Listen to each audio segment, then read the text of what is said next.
মার্কিন president Donald ট্রাম্পকে Nobel শান্তি পুরস্কারের জন্য সুপারিশ করেছে পাকিস্তান সরকার। আর এই ঘোষণার পরপরই কড়া প্রতিক্রিয়া জানিয়েছেন বিশ্বখ্যাত ইসলামী চিন্তাবিদ, পাকিস্তানের প্রখ্যাত আলেম মুফতি মোহাম্মদ তাকি উসমানী। রোববার সামাজিক যোগাযোগ মাধ্যম এক্সে দেয়া এক বার্তায় মুফতি উসমানী লেখেন, ইরানের ওপর মার্কিন হামলা কেবল নিন্দনীয়ই নয়, বরং এটি যুক্তরাষ্ট্রের আগের প্রতিশ্রুতির সরাসরি লঙ্ঘন। তিনি প্রশ্ন রাখেন, যে ব্যক্তি অন্য একটি দেশকে নরকে পরিণত করার হুমকি দেন, তিনি কি শান্তি পুরস্কারের যোগ্য হতে পারেন?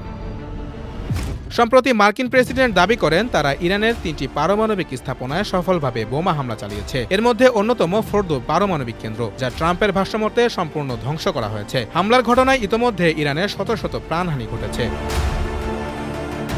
এমন এক পরিস্থিতিতে পাকিস্তানের পক্ষ থেকে ট্রাম্পকে শান্তির প্রতীক হিসেবে তুলে ধরা দেশটির রাজনৈতিক অবস্থা নিয়ে আন্তর্জাতিক পরিমণ্ডলে প্রশ্ন তুলে দিয়েছে। বিশেষ করে মধ্যপ্রাচ্যে ইসরায়েলি আগ্রাসন ও যুক্তরাষ্ট্রের সরাসরি হামলার প্রেক্ষাপটে এই সুপারিশ অনেকের কাছেই অপ্রত্যাশিত।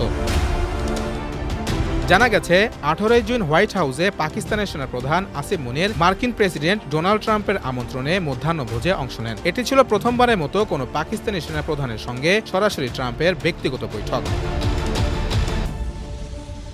মুফতি তাকি উসমানের মতো প্রভাবশালী আলেমের সরাসরি প্রশ্ন, ধ্বংসের রাজনীতি যারা করে তারা শান্তির প্রতীক হতে পারেন না। এই বক্তব্য এখন অনলাইন ও অফলাইনে ব্যাপক আলোচিত। বিশ্লেষকদের মতে, পাকিস্তানের এ ধরনের কূটনৈতিক অবস্থান শুধু মুসলিম বিশ্বেই নয়, বিশ্বব্যাপী শান্তিপ্রয়াসীদের মাঝেও বিভ্রান্তি ও সমালোচনার জন্ম দিয়েছে।